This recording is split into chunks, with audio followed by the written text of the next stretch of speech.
పట్టణం కాలుష్యానికి పెట్టిందే పేరుగా ఉండే మన పాల్వంచ ఇప్పుడు ఇసుక మాఫియాకు అడ్డాగా కూడా మారింది. పాల్వంచ పట్టణంలోని పాత పాల్వంచ శ్రీనివాస కాలనీ, రంగాపురంతో గూడెం తదితర ప్రదేశాల నుంచి అక్రమ ఇసుక రవాణా జరుగుతున్నా పట్టించుకొని అధికారులు.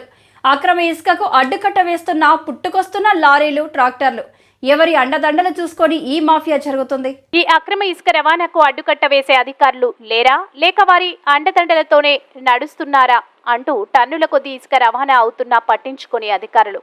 పలుసార్లు ప్రచురించిన నిమ్మకు నీరెత్తినట్టుగా ఉంటున్న అధికారుల వైఖరికి ఆశ్చర్యమేస్తుంది కూడా. ప్రభుత్వం ఆదాయానికి గండి కొడుతూ అక్రమ దందాలపై ఉక్కు పాదం మోపాల్సిన అధికారులకు మౌనం ఎందుకు అనే అనుమానాలు వ్యక్తమవుతున్నాయి.